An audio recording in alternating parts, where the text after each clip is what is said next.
Amigos y hermanos en Cristo, vamos a volver a leer la palabra de Dios en el primer libro de la Biblia, en Génesis, el capítulo 14. Vamos a continuar analizando a Melquisedec. Capítulo 14 de Génesis, versículos 18 al 20. Entonces Melquisedec, rey de Salem y sacerdote del Dios Altísimo, sacó pan y vino, y le bendijo diciendo: Bendito sea Abraham del Dios Altísimo, creador de los cielos y de la tierra. Y bendito sea el Dios Altísimo, que entregó tus enemigos en tu mano. Y le dio a Abraham los diezmos de todo. Pasamos al capítulo 7 de la Epístola a los Hebreos. La Epístola a los Hebreos, el capítulo 7. Y leemos los primeros 11 versículos.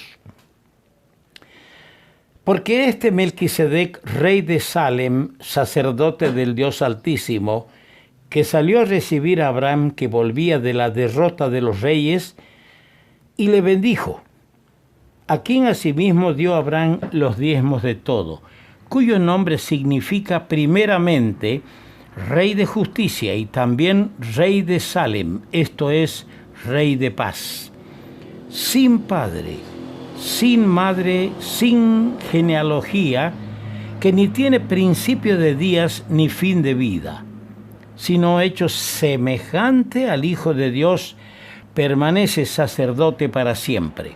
Considerad pues cuán grande era éste, a quien aún Abraham el patriarca dio diezmos del botín.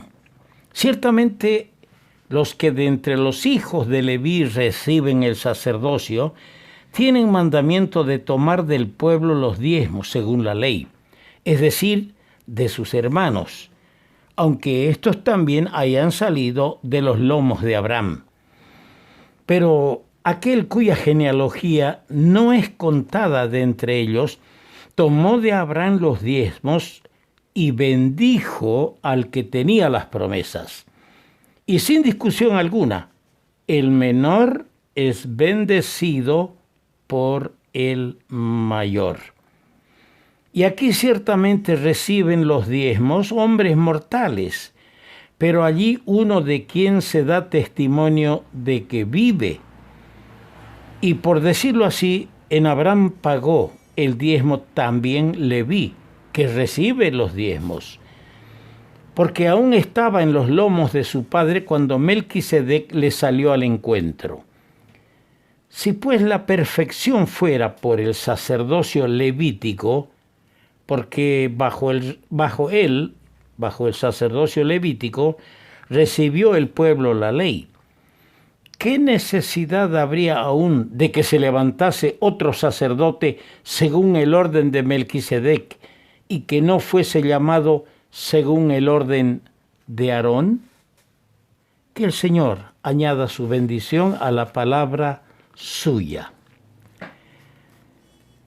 En esta misma epístola a los Hebreos, el capítulo 4, el versículo 14, leemos: por lo cual, teniendo un gran sumo sacerdote que traspasó los cielos, Jesús, el Hijo de Dios, retengamos nuestra profesión. Melquisedec, el personaje que no podemos negar que un halo de misterio rodea a este personaje, tiene abundantes, preciosas y profundas enseñanzas para hablarnos sobre la perfección del sacerdocio de Cristo. Ese pensamiento quisiéramos que dominara nuestra reflexión, nuestra meditación el día de hoy. La perfección del sacerdocio de Cristo. Está escrito en el Salmo 110, verso 4, Juró Jehová y no se arrepentirá: tú eres sacerdote para siempre, según el orden de Melquisedec. Palabras proféticas en cuanto al ungido, al Cristo, al Mesías que tenía que venir. Ahora, ¿por qué decimos que Melquisedec nos ofrece enseñanzas sobre la perfección del sacerdocio de Cristo? Primero, aparece este hombre, Melquisedec, sin genealogía. Dice, sin padre, sin madre, sin genealogía. El versículo 3 de lo que acabamos de leer en Hebreos 7. Se debe entender simbólicamente. En el sacerdocio levítico o de la descendencia de Aarón, sacerdocio arónico, se exigía el registro genealógico de los que decían ser descendientes de Aarón, de la genealogía de Aarón. Así dice en Nehemías capítulo 7, versículo 64. Lo leamos.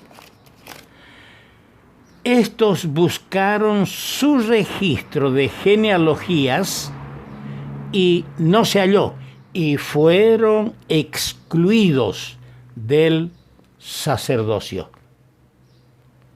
No podían desempeñar o funcar como sacerdotes si no estaban en los registros de la genealogía de Aarón. Melquisedec fue sacerdote no por sucesión, como eran los sacerdotes de la descendencia de Aarón. Melquisedec no fue sacerdote por sucesión, sino por su propia dignidad personal. Él era solo en su orden sacerdotal, como tipo de Cristo en su única dignidad y gloria y en su único título divino, Hijo de Dios. En segundo lugar, rey y sacerdote. Así leemos en los versos 1 y 2 de este capítulo 7 de Hebreos. Combinando así el sacerdocio y la realeza en su persona, según los propósitos de Dios. El sacerdote debe ser también rey.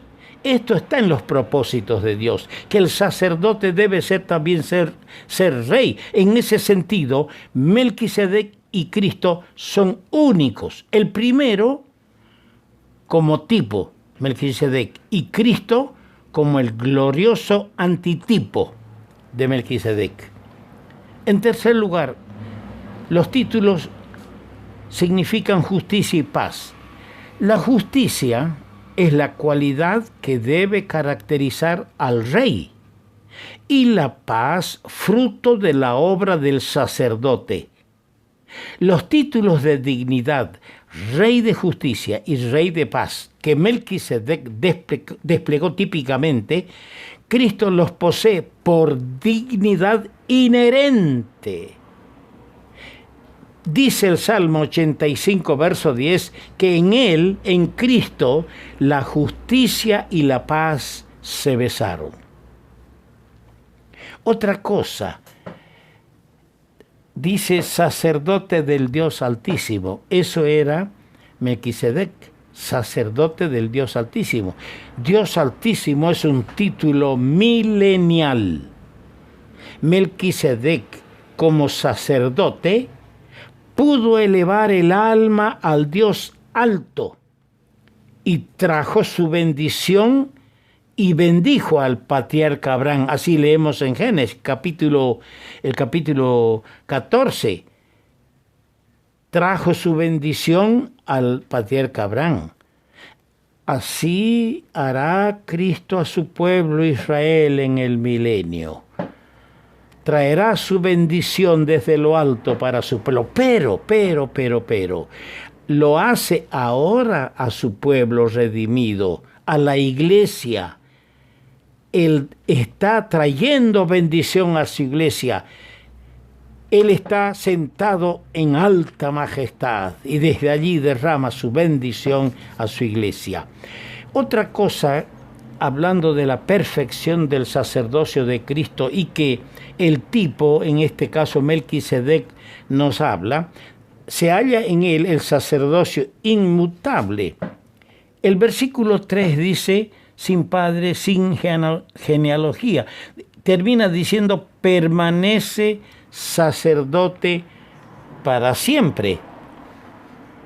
Y en el versículo 24 de este mismo capítulo dice, mas por cuanto permanece para siempre, tiene un sacerdocio inmutable. Hablando del Señor Jesucristo, tiene un sacerdocio inmutable. Ni tiene principio de días, ni fin de vida. Debe entenderse figurativamente. Melquisedec, diferente a otros sacerdotes, aparece en la Biblia, la palabra de Dios, como sacerdote y rey, sin la mención del principio de su ministerio, ni el fin de su ministerio. Así, en el relato bíblico, permanece sacerdote para siempre, hecho semejante al Hijo de Dios. Por eso Cristo obtuvo el juramento de que sería sacerdote según el orden de Melquisedec, pues él permanece sacerdote para siempre, teniendo un sacerdocio inmutable, según el poder de una vida indestructible. Versículo 16 dice, no constituido conforme a la ley del mandamiento acerca de la descendencia, sino según el poder de una vida indestructible. Oh hermanos, el que es sumo sacerdote según el orden de Melquisedec, el que traspasó los cielos después de haber hecho la obra de la redención y resucitado al tercer día de entre los muertos, el que está sentado a la diestra del Padre como sumo sacerdote, nos ha constituido a nosotros reyes y sacerdotes para que ofrezcamos sacrificios espirituales a nuestro Dios. Quiera el Señor abrirnos el entendimiento y tener una mayor y más amplia comprensión de este maravilloso y perfecto sacerdote, Cristo Jesús.